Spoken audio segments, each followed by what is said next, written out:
The banks have always been on that loyalty tax. There's so much smokes and mirrors around home loans, offset, redraw. At the end of the day, nobody can really buy a house for cash. The interest that you'll pay if you do not pay any additional amounts off that is roughly $780,000 in interest. The biggest aha moment for people is the offset account. People buy houses and they just go straight into reno and it just, to me, it doesn't make sense because I run numbers. But if you've paid mortgage insurance and then you refinance that loan within 12 months, you get that mortgage insurance paid back to you straight in the offset account.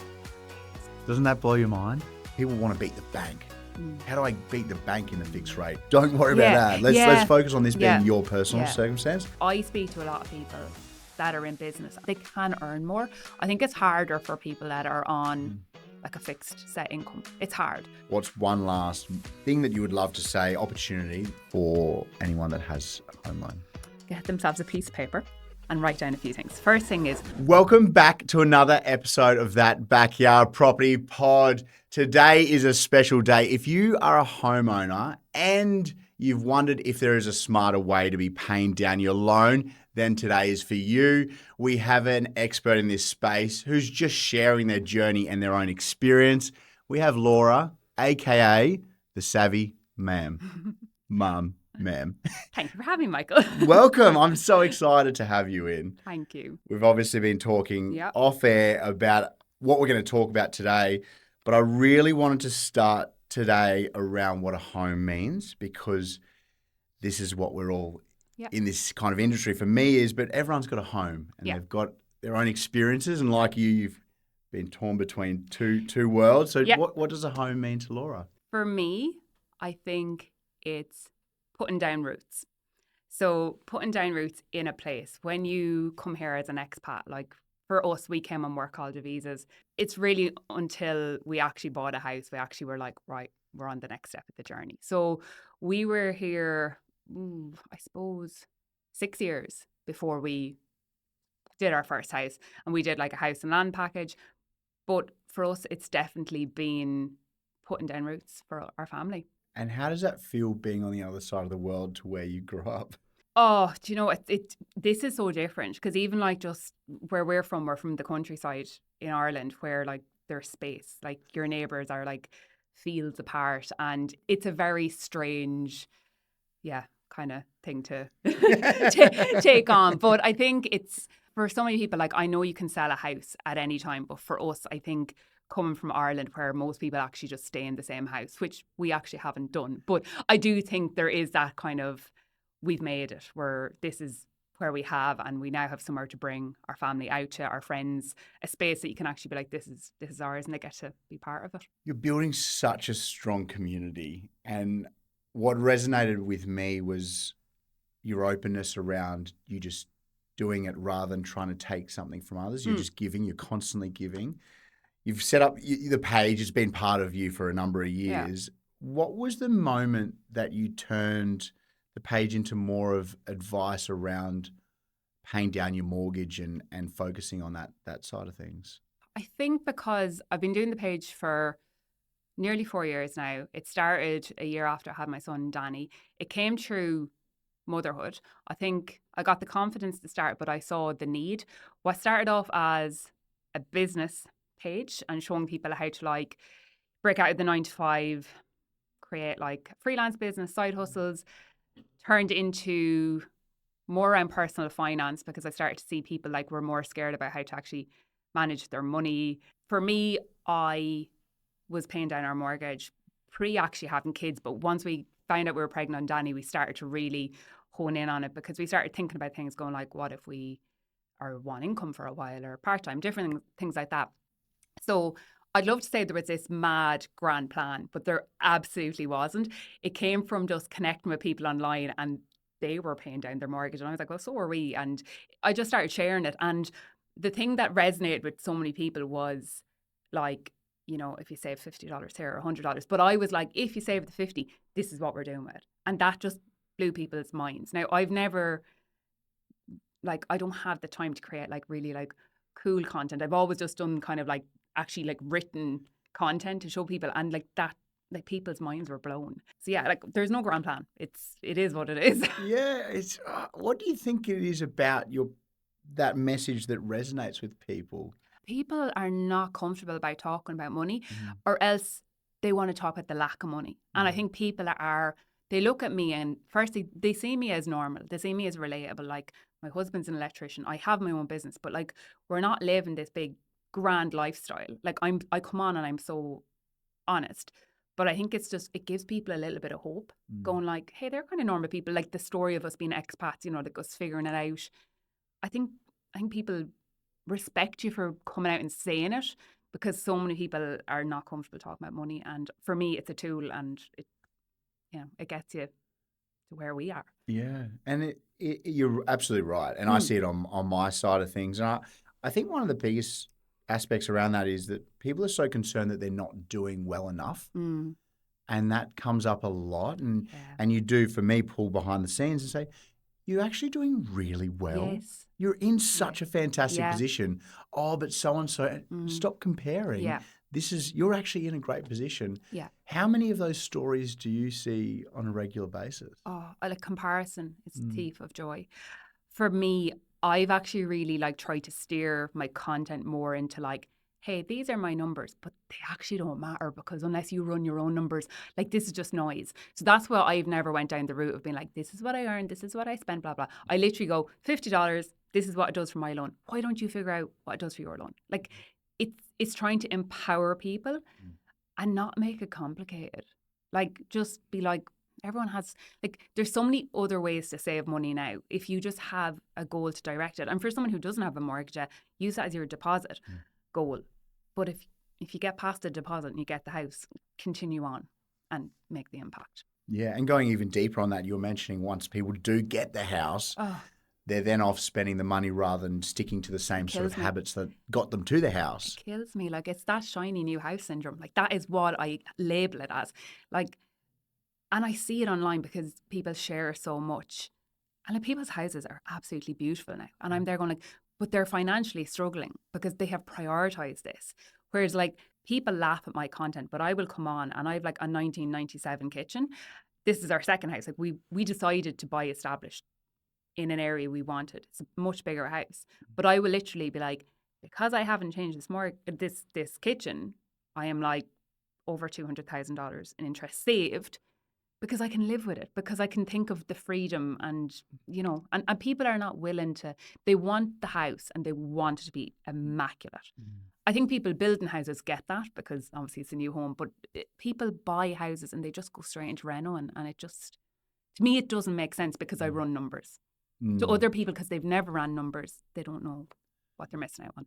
But I think that's the thing. If you don't know, you actually don't know that outcome. That's it. And also we don't get taught this. No. And I know a lot of people say, well, we don't get taught it at school. If I heard this at school, I wouldn't have remembered it anyway. No. So it's now moments like this that you're actually like, when you're in it. Now I'm in it. What do I need to do? Talk to me about some of the experiences you've seen and you've helped people, because you must get people that come reach out back to you and say, hey, because of this, I've now done this. Yeah. Are there some moments that stick out from those people?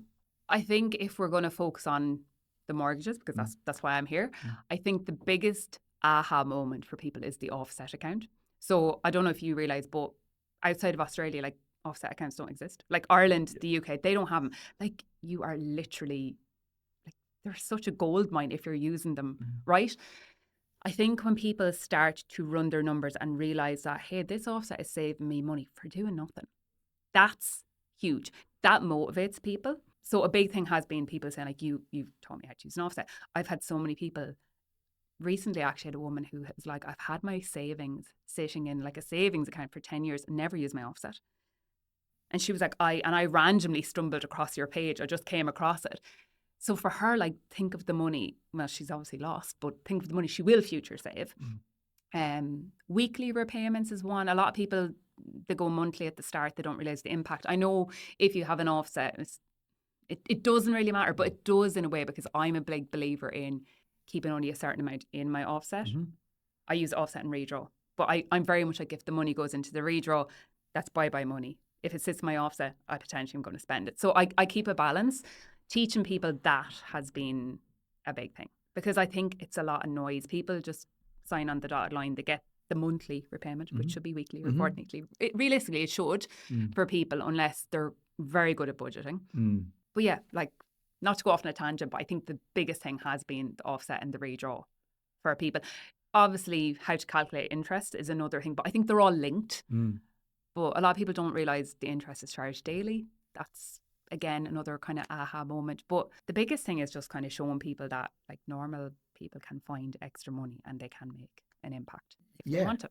That tangent's perfect. Yeah. Don't say that. Don't go on a tangent. That's exactly what I want. Because I think it's such a mix of both. Like, I couldn't, because because the page is so much more than just mortgages, but like, I recently got the opportunity to work with a private health insurance mortgage broker, and it randomly came from me using them. I shared it on my stories. They then got back in contact because they were like, we've just had 5 people ring through saying the Savvy Mam, shared the details. And they were like, we'd love to work with you. But the biggest thing was, I had this gentleman, so his wife must follow the page and she must have signed him up to do the call. They saved $5,500 in their health insurance because they didn't realise their son of 21 could go on the policy. They were insured for all these mad things, but he was like, that $5,500, like, can do this on my mortgage. So like, they knew what they were doing with the money. So I think it's just showing people like random opportunities to find the money and the outcome. Do you find part of this quite difficult? I certainly do, is that there's so much smokes and mirrors around home loans, offset, redraw, and if you're not talking to someone like yourself who's simplifying this and providing some clarity, you just kind of bumble your way through it. Yeah. Why do you think that is? It's the taboo around money. Like, no one wants to talk about it. People are so funny. They don't want to say what they paid for their home, for their house, but like, it's on real estate the next month. Like, I remember like when we bought our house, like, people were asking us, and I was like, you're just going to log in and look anyway. So, like, I think people are fear of the judgment of, have I made the right choice? I don't know. But it really frustrates me is the fact that there's so much bad rep given to brokers and the bank.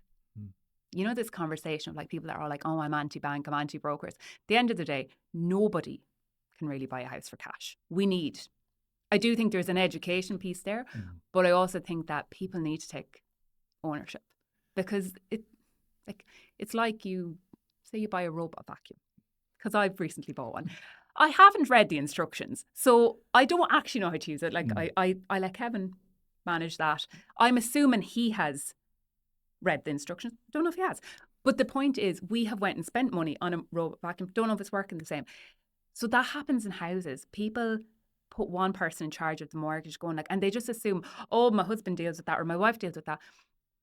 It's a 2-person commitment. Like, you're 2 names. And I think it's just trying to have different conversations, Yeah, and being honest about it. So one of the stories I love to share, and I'll keep it really simple, is when I bought my first place, I wasn't a broker at the time. Okay. And it was in Darwin. It ended up losing a lot of money as well, which is also part of the funniness to it. But the repayments were $500 a week. And so at the end of the month, if we're just rounding it all out, it was $2,000 I paid off. Right? So that first $500, first week, $1,000. So it had gone down by $2,000, the home loan. Yeah. And I was sitting there as a 20-odd-year-old going, this is so easy. Like, how has no one else figured this out? Yeah. On the 31st of that month, the interest, $1,900 and $1,900 went back on. Yeah. And I went, so what? I've paid down $100 in that month. How am I ever going to get ahead? And that's honest, the reality of it. And I just remember going on the first of the next month going, what, I've got to do that again? Yeah. Yes. And then again, and I'm not getting anywhere ahead.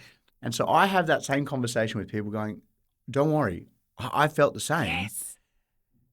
Are you hearing those sort of stories all the time? So we did it. So our house landing package, I will never forget, because like that, we were on the thing of, will we go to Ireland? Will we go to Australia? Like, will we stay in Australia? I remember to this day, we had $52,000 saved. I talk about money, so I don't care saying it.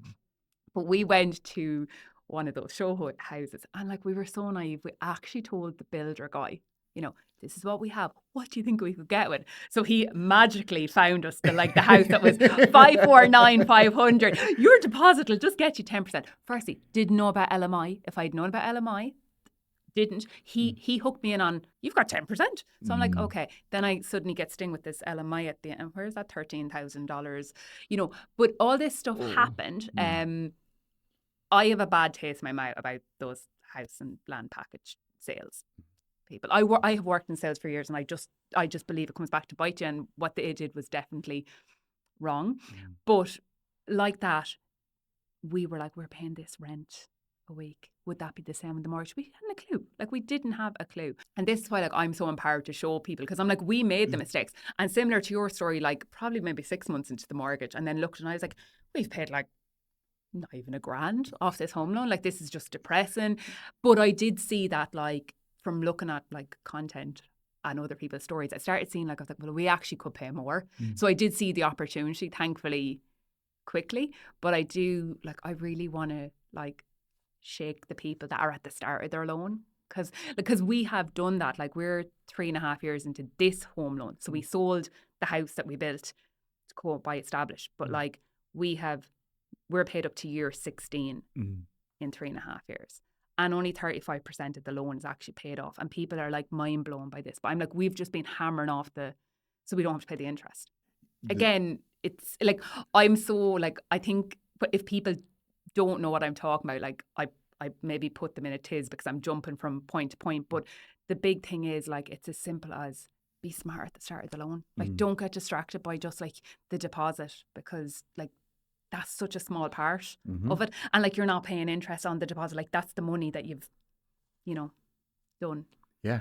It's making the non-visible visible as well. So when I sit down with someone, say it's a $700,000 home loan. Yeah, because it's not 500 anymore. It's not 500, it's 700 as almost a minimum. Yeah. The interest that you'll pay if you do not pay any additional amounts off that is roughly $780,000 in interest, plus the $700,000 that you're paying back. Yeah. So all of a sudden, you're at 1.48 to pay off a $700,000 property. Hopefully, it goes up in value over that period. But people are gobsmacked that they're paying more interest in the actual debt that they're getting out. Yeah. I think for us, we were very fortunate back on our first home loan, because we really benefited when we stayed variable and the rates went down to 2%.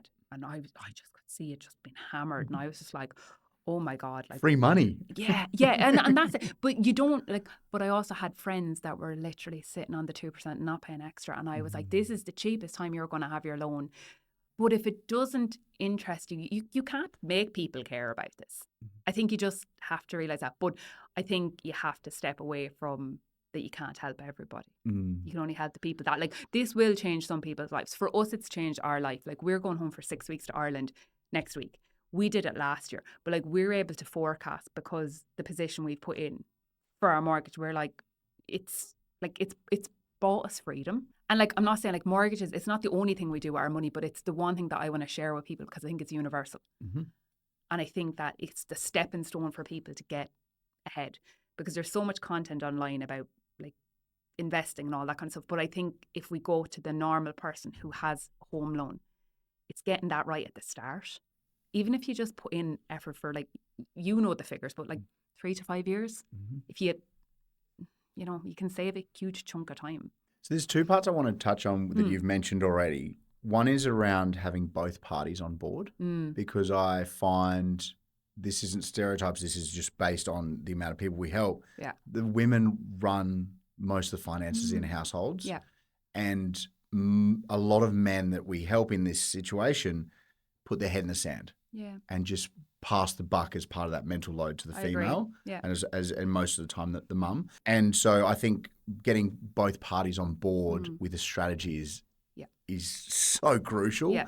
And it's almost a call out to men to say, get involved in this, because the female can't just do this themselves. Yeah. And the other is around opportunity. I love you that you continue to use the word opportunity rather than mortgage hack or anything like that. This is all opportunities. Yeah.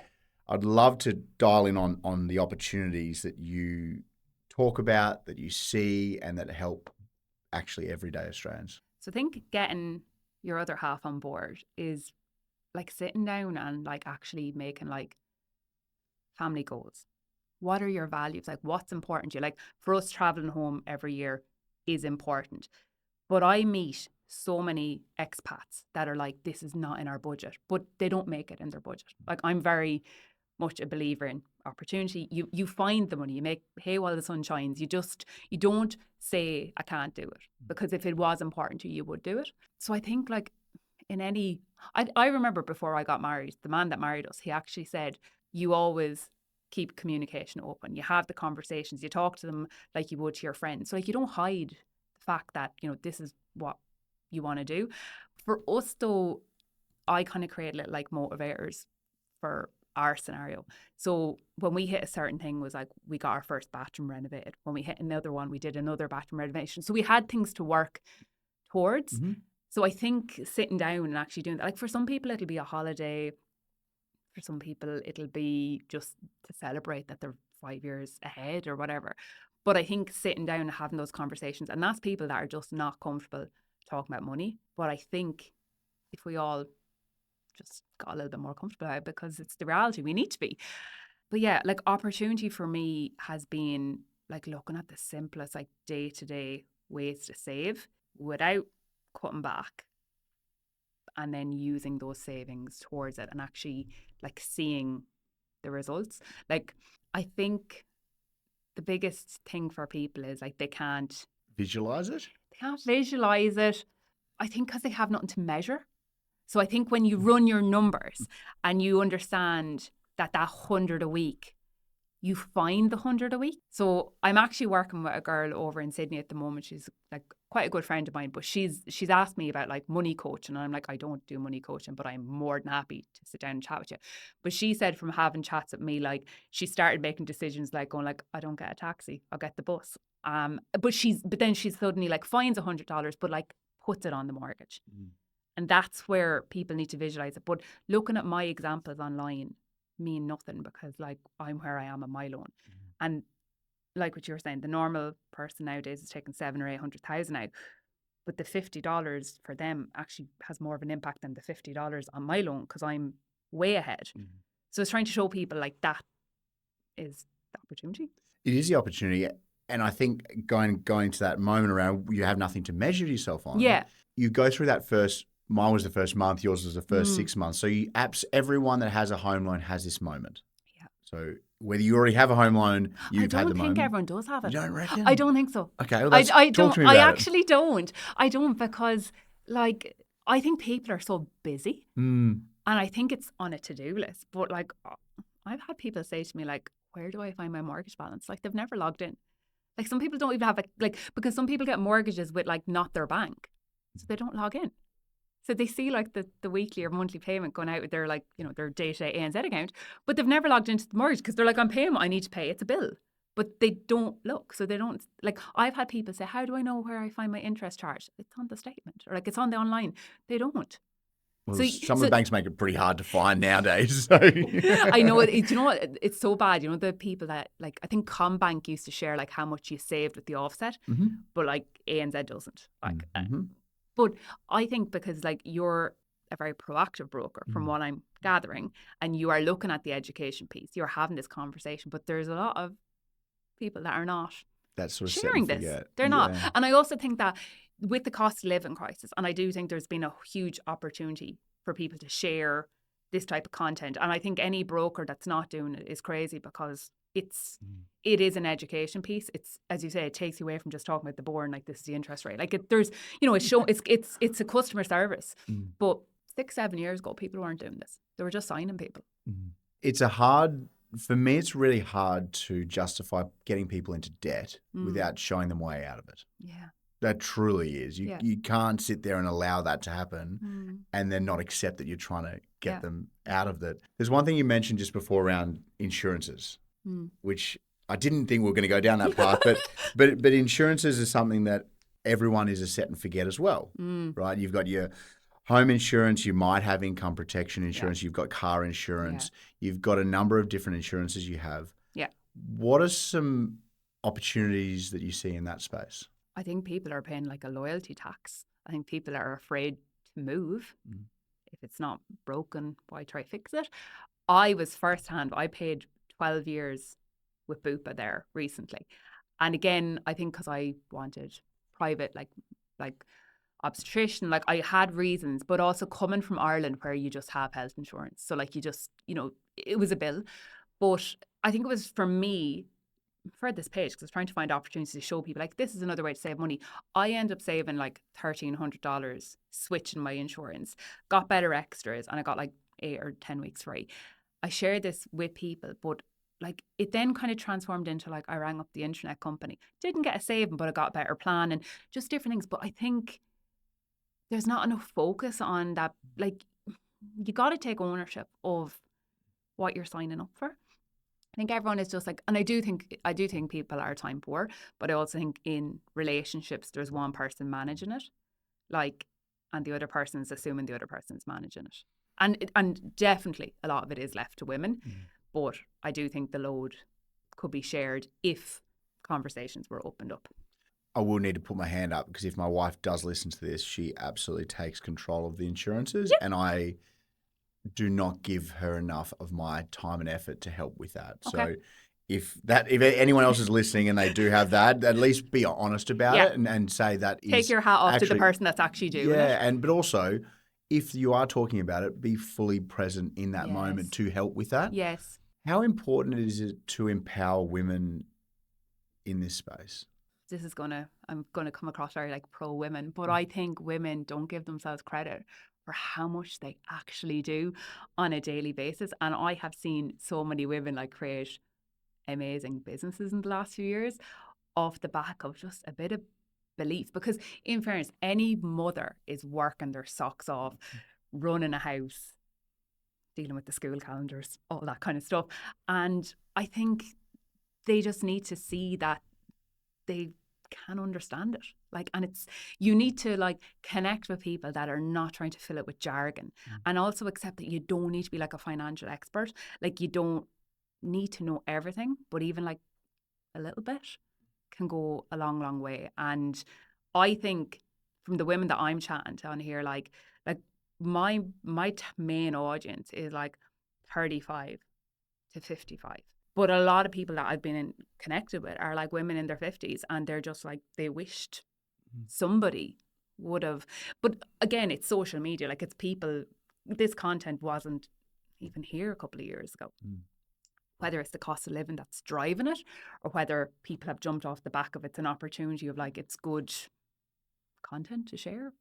I think there's a lot of brands that are working with it because there's obviously a lot of opportunity there as well. Yeah, there is a lot of opportunity, and I do think that there's also an ownership of each industry that insurance is just a dark art that I don't really understand. Yeah. But definitely in the mortgages side, the banks have always been on that loyalty tax. Well, there's your standard variable rate, you get a discount off that, and everyone goes, ooh, I get a discount. That's great. Yeah. No one has a clue what that even means. No. The ability for them to change the discount to manipulate what the actual end rate is very easy because no one actually knows what it is. Yeah. So all of a sudden, there's a lot of trust. There's a lot of trust. Yeah. And then you say, well, how do I get a better discount? That's the answer, not how do I get a better rate. It's like, what's the discount that we can get off the standard variable? That's so interesting. Yeah. Yeah. It's fascinating. And you see the back end and you go, well, right now, ING and Westpac have and ANZ have really strong discounts. And the discount is for the life of the loan. Yeah. Not the variable rate. And so everyone's asking the wrong question around this. Not necessarily. And then anyone I'm talking to already who goes, well, I'm getting a discount. Well, yeah, everyone is. Otherwise, you'd be paying 8%. Yes. So how do we do more of these sort of discussions to help? Yeah, I think that is actually a huge thing as well, because the amount of messages that I get around, how do you ring up to get a better rate? Now, I think back maybe 3 years ago, I'd say, when I was doing the page, you definitely, and I remember ringing up and got quite a few like discounts back then. I think they wised up to the fact, like, I think but I have been in contact with ANZ the last couple of times and they're like, you are at your best. Like, but they're like, you're so aggressively, like the guy literally said to me on the phone, he's like, you're so aggressively paying down your loan. Your business isn't really worth it to us. And like, it's a kick in the teeth. But then if you saw how little interest I'm being charged, because I've a decent offset. But still. But it's frustrating because from a customer service point of view, you want to be valued. And I do think that's one. But do you find as a broker, like, do you get frustrated getting people constantly reaching out to you to be like, can you recheck my loan? No. Like, no? I love it. Well, that's good. I love it. But we also we've got someone in our team that is their sole job. Yeah. Every 6 months. Yeah. Non-negotiable. Every client every 6 months. Yes. And you reach out to them regardless. They They get get an email. Email either, Yeah. hi Laura, 6 months has gone by Yeah. and we're unsuccessful. We'll try again in 6 months. Yeah. And you sit there on a Friday and go, oh, well. That's not been done for a lot of people. At least we've tried. And then, or I reckon 1 in 20 would get a discount. So it's not as if you get a better rate. Yeah, but at least you know someone's proactively, because I think that's where the space I'm finding people reaching out to me is like there's a frustration that they don't feel like their brokers are looking after them. And these people are making phone calls to the bank themselves. And how do you feel? Like, how do you feel about that? Like, you know, somebody that's like working with you as a broker, but then they're like going over your head. Like, Love it. Yeah. Love it, because the reality is do you think it's a good choice though? Like, yes. Yeah. Categorically. You take it a step further, and they've all got and I've shared the discharge numbers and the retention team numbers before, and I'll continue to do it. Yeah. You call the CBA discharge and you ask for this. Yeah. And you ask for the discharge. Yep. If they give you the discharge straight away, you know that they're not going to try. Yeah. Or, hey, Laura, I'll take you through to the retention team. They're going to give you a bet. Okay, all of a sudden, I'm in the money, because if you are going to leave the bank, you need to do that process anyway. Okay, yeah. So you may as well. So I'm massively pro doing that. Okay. If you haven't got the you're results. not getting, if it's been sort of 12, 18 months of nothingness, it's like, okay, I know you're paying too much. Let's pull this down. Yeah. I don't want their profit margins to be any higher. No. Let's cut it. No. What would you say? I know you don't like talking about rates, but what is the kind of floating rate right now for variable and fixed? Because a lot of people message me going like, should I go fixed now? And I was like, I have never been fixed. So I've never looked at fixed, because the variable, the fact of the offset, and I'm trying to pay it down. And I very fortunately, I'm able to comfortably pay mine. So I don't need to fix it. But I would love to know how I should maybe respond to people, because everyone's situation is so different. That's so good. I literally did a pod on this last week. Okay. Because I think we discussed fixed rates in the wrong way. Okay. Fixed rates for me should be around more of a hedging of risk or insurance and certainty of repayment. So if you're going into a period of uncertainty, then fixing a portion of your debt is a non-negotiable. Yeah. And you're not trying to beat the bank. Yeah. You're just trying to set your own parameters around cash flow. But there has to be a variable portion to allow for extra repayments and offset accounts. Yeah. So splitting the loan.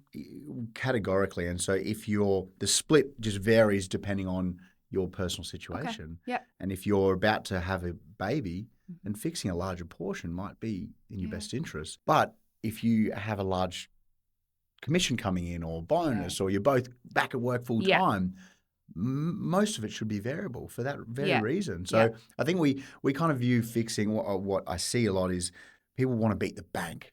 How do I beat the bank in the fixed rate? They're going to beat you. Yeah. Don't worry about that. Let's focus on this being your personal circumstance.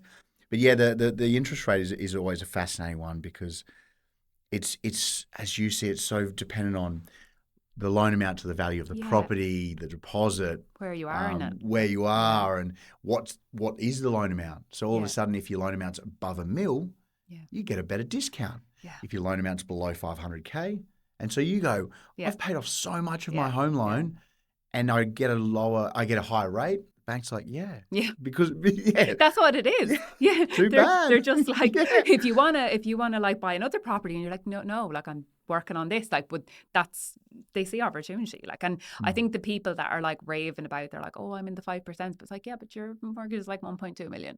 Yeah. Like it should be, because if you actually calculate how much you're going to pay for that house, if you don't pay anything extra, you know, like I owe a little over 300,000. I'm paying 6.09. That is exactly where you should be right now. Exactly. So And it's accepting, like, and people are saying to me, like, to chase more.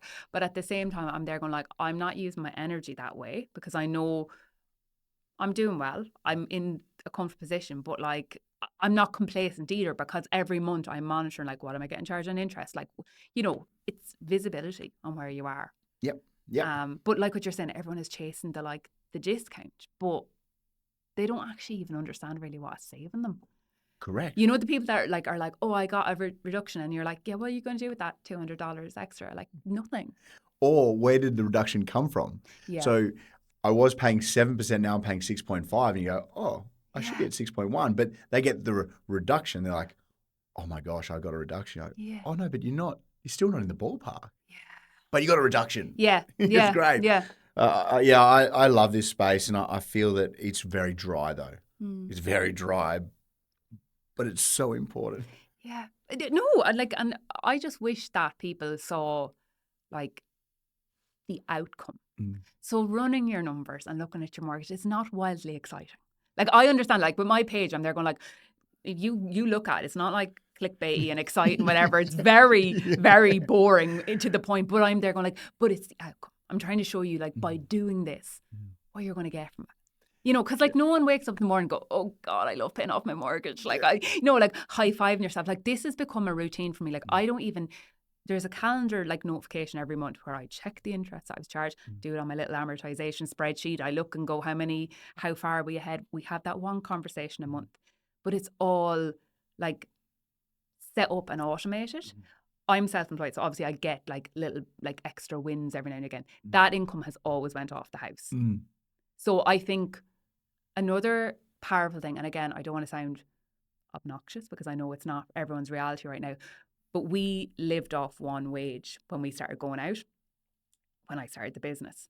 And it just kind of like, we're probably at a point now where we need half my wage to live, but the other half we don't need it. So we use it smartly. And like, I'm seeing the opportunity for like, in a couple of years, I won't actually have to do that. And funny, before I always wanted to be like mortgage free, because I think when you start it, like, that's the goal. But the more you learn about it, now I'm like, I just want to be fully offset. And but that comes from education, tracking, thinking about it, like not just thinking about it once, looking at it every month and going like, oh, actually what we're getting charged on interest right now is actually grand. I remember when it was $2.5 grand, like, looking at it and being able to reflect. And I think even teaching people like the fully offset thing could be a game changer, because I don't think anyone understands it until they actually go like, oh no, the home loan won't cost you anything, you'll just be paying back principal. Then that's appealing.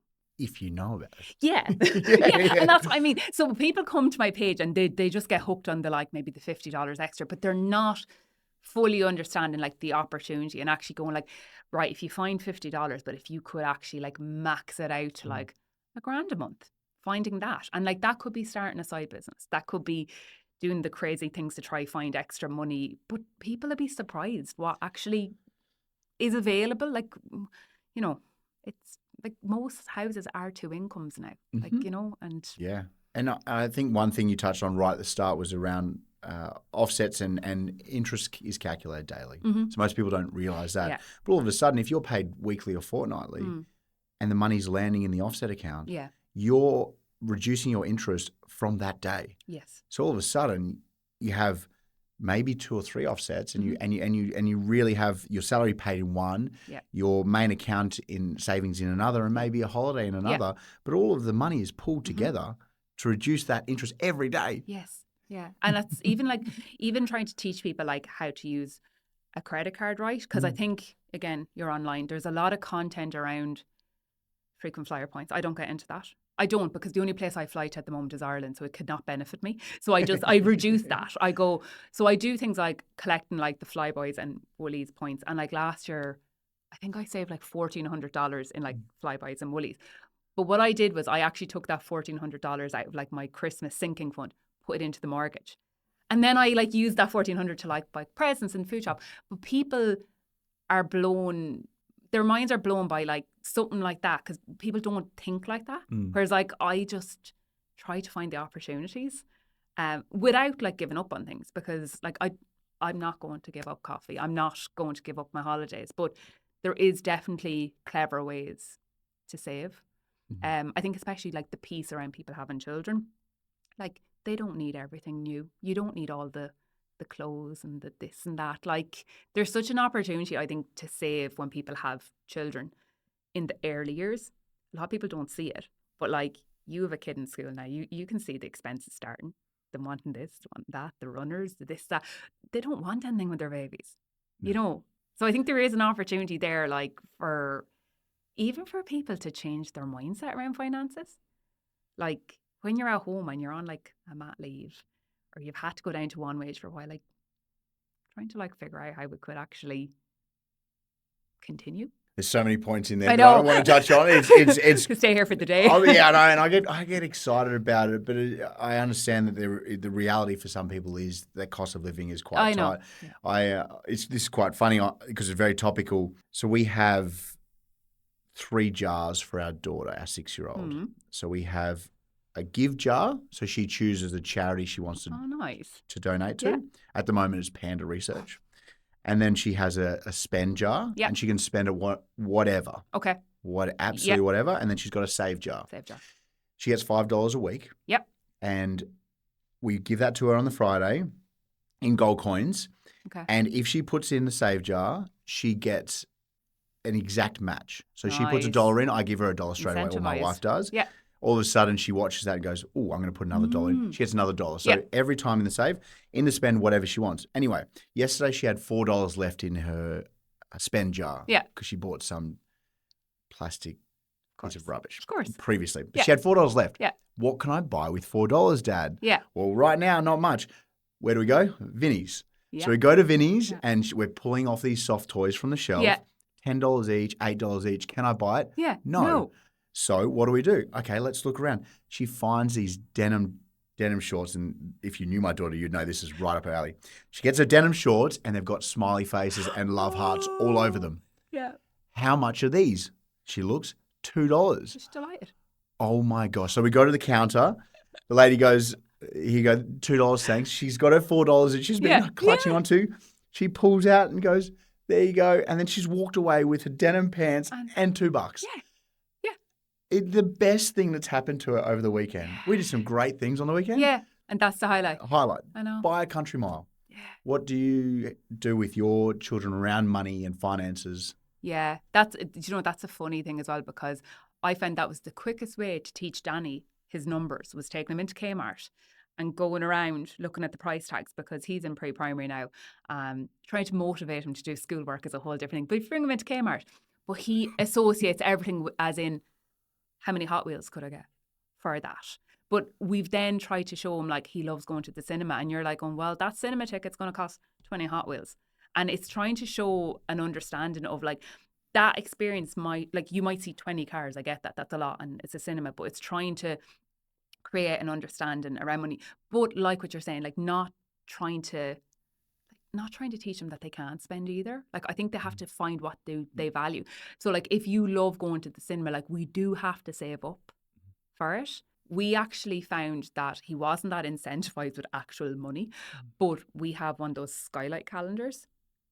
I don't know if you've seen them. Don't. Talk me through If you show it to your wife, she's going to want one straight away. But basically, it's this big calendar that you put on the wall. They can't get my iPad sizes, but it's like a photo album. But when you click into it, it syncs all your calendars together.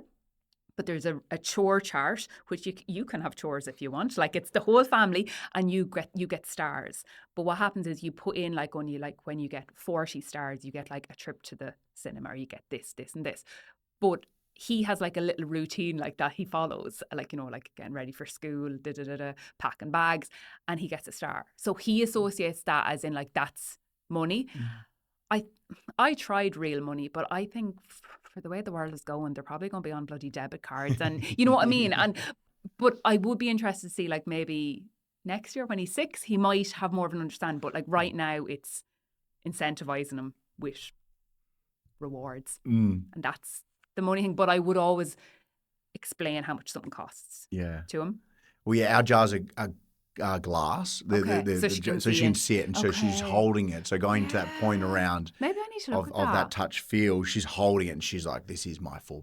Okay, this yeah, is no, my that's actually a good one. But I love the car and the association with that to a particular thing, because they understand the value of that. Yes. and they don't quite understand the Yeah, value of because that. I find that especially with like when we're out in the shops and he suddenly wants like a juice and something to eat, and you're trying to be like, that's actually $10. You know, do we really want to spend $10? Or like I will tell him like that's a colouring book and a packet of markers, and you'll see which one he values. Like maybe he is hungry, but he'd probably not. He probably doesn't want to go home, and he's just trying to find a way to distract me. But like trying to, and the same like if I get a coffee, I'll offer him one, but I'll go, or that could get you something else, and make a decision. Yeah, the decisions are funny because yesterday was you could wait till the next Yeah. chore day and you would have enough to buy this. And she just said, I'm buying something today, Dad. I was like, okay, all right. You win, but it's your money. You can spend it however you want. Yeah. One thing I did want to just touch on as we kind of round out the conversation is an easy way that I've recently seen saving money, especially for people in Perth, is because of the increase in values, that discussion around mortgage insurance. Okay. So not all banks do this, Okay. but some do. Bankwest is good, CBA don't. So it depends. But if you've paid mortgage insurance and then you refinance that loan within 12 months, you get that mortgage insurance paid back to you. And then you put it straight in your offset account. So we had one settle last week. Yeah. They paid 10 grand or about 12 grand in mortgage insurance. Yeah. They got 8 back straight in the offset account. Amazing. Yeah. CBA, Commonwealth Bank do not do that. So because they refinanced and they were obviously they were out with the LMI percentage. Correct. Yeah. Doesn't that blow your mind? That is actually. And you go, well, that's actually my money straight back in my account. Yeah. In my offset or straight into the home loan. That's such a good education piece. Yeah. Yeah.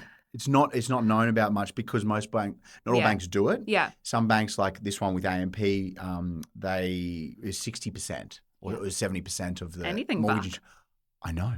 That's what I said. You know what Let's I mean? do it. That's quite a good motivator though for people that are like, well, I'm not saying it's not easy to buy a house right now, but like, people holding back on going like, is it the right time? Am I buying in at the right time? But like prices keep going up, like the savings there, like, because what it's going to cost you to save a deposit. Opportunity cost. Yeah. Opportunity cost.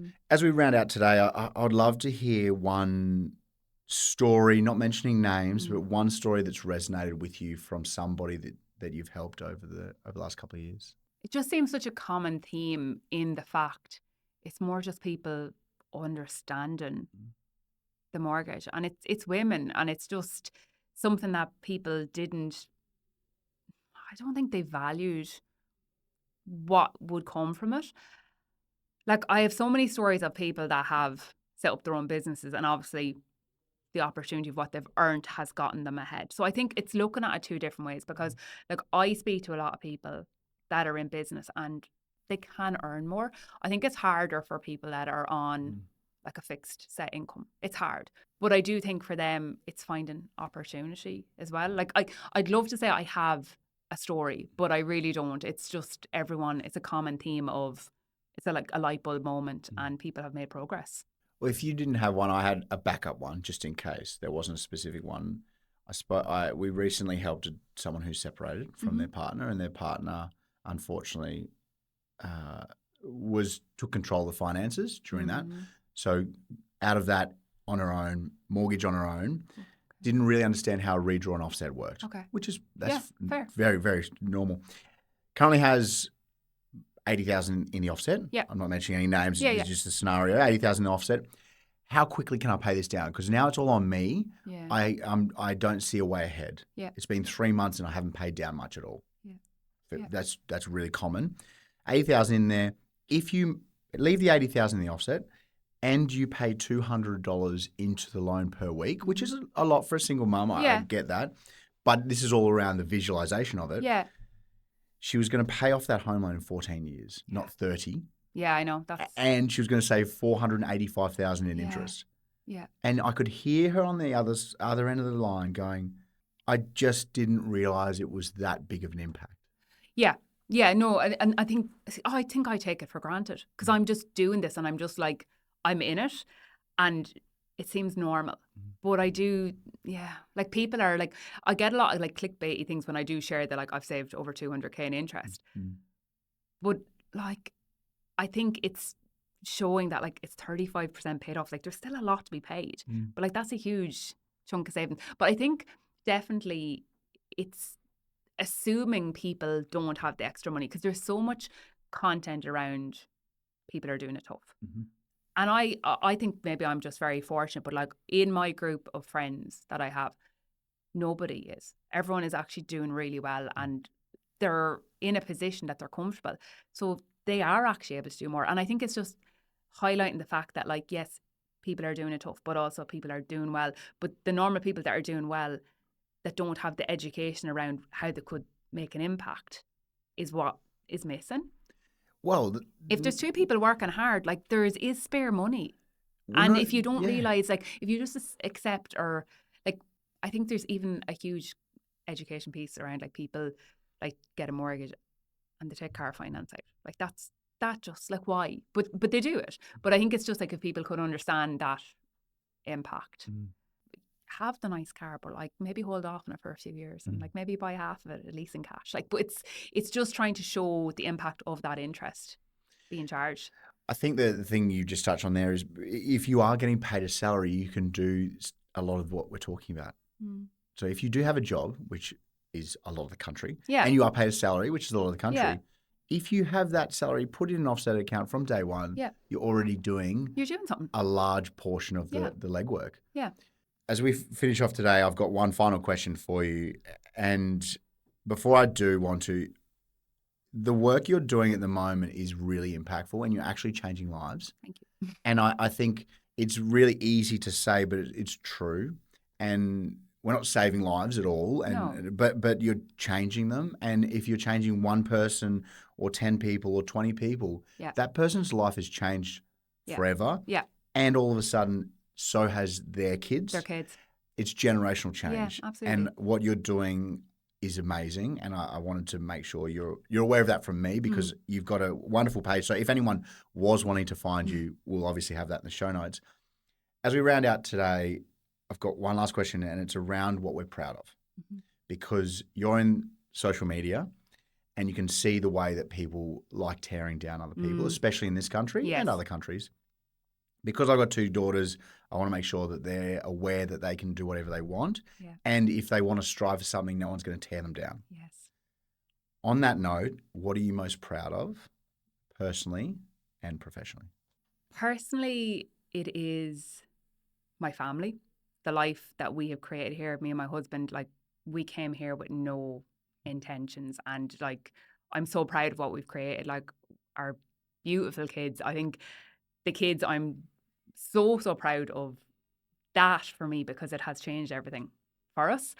And I want them, like, I think definitely with social media, because people often say to me, like, oh, you're so brave going online. But like that, I actually want to be an example for my kids to be like, don't get me wrong, I don't share them online. It's not about that. It's showing them that like mommy's doing something that she feels is valuable. And like so many people could be like, oh, don't do that. But if you want to do something, like my parents, funny enough, neither of them follow my page out of respect because they want me to be like, go do what you want to do. But they're always asking like, what's happening on it now? And like, it's that thing. So like personally, you want the best for everyone. Professionally, it's definitely having the guts to start my own business. I was here I would have been here 4 years on various visas that made you like jump from job to job every 6 months. And I always said if I got permanent residency, I was like, I'm going to just start my own business because I could see the opportunity of so many businesses were kind of getting screwed over by hiring staff for 40 hours a week, which with work that could be done in 10 hours. So I started freelancing into like various companies. But the fact I'm so proud professionally is that I've been able to adapt that to having children because the flexibility that I have been given from that is crazy. And as much as I'm so proud of that, I'm proud that I started the Savvy Mam page because like I have no idea where it's going. And like some days I question it, like sometimes I could ghost it for weeks because I'm like, what am I doing with it? But it's a creative outlet that has allowed me to connect with so many ordinary people. I've actually made some really good friends on it, like here in Perth, which is, it's nearly like online dating for friends, believe it or not. But it connects you with people that like you wouldn't have that opportunity if you weren't putting yourself out there, but you're connecting with people who are also putting themselves out there. So I think it's professionally, it's cool. Like it's, you're learning from people. And even like this opportunity, like I'm here in Australia 14 years today. I've moved here 14 years ago. And if you had asked me to think that I'd ever be sitting in like a podcast studio, like never, like it, like you couldn't plan it. And I think what's cool is, I think when you're working for yourself, you have no idea what's going to come from it. And that excites me. So that's what I'm proud of. That's so good. I love that. And it resonates a lot with me as well. So as we finish, what's one last thing that you would love to say, opportunity for anyone that has a home loan? I would love everyone to take back to basics, get themselves a piece of paper and write down a few things. First thing is log into your online banking, look at how much you still owe, see where you are in the loan, whether you have 29 years left, whether you have 10 years left, look at your interest rate, see if you're fixed, see if you're variable, make sure you're using your offset right, all that. And then like people think the information isn't there, but it is. Like it's readily available. Every bank actually has the calculators, and if not, your mortgage broker has them too. But like start plugging in a few numbers and actually, but write it down. Like don't have it in your head. Actually go $50. This will save me. Then start going like, could I? And another thing is looking at what you're paying every week, fortnight, whatever, and going like, can I easily up that? Because that's even like not finding an extra repayment. That's just like automating more. So that's what we've done. Like we automated our weekly payment more, and then we do random extra payments throughout the month. And then at the very end of the month, because I do like zero-based budgeting, whatever's left, I decide whether it goes into the mortgage or else it goes into like one of the other sinking funds. But we have one offset account. But I honestly think just if people like sat down and made a plan, like and set calendar notifications, just be like, you know, on a Sunday night I need to do this, or you know, it's the end of the month, let's log in, or whatever day your interest is charged. But like just make a little plan. Like it doesn't have to be rocket science. Like you're not going to change the world with it, but it's just looking at the outcome. Love it. Thank you so much. And have a wonderful time back in Ireland. Thank you so much. Appreciate it. Thank you so much for listening. It's amazing to have you as part of this community for That Backyard Property Pod. Remember, please hit like, subscribe, follow, and send through any questions that you have. We cannot wait to see you again next Tuesday. If you can't wait though, remember we have minis that come out every Thursday, which go into a little bit more depth into the lending and mortgage world. Thanks again and can't wait to see you again.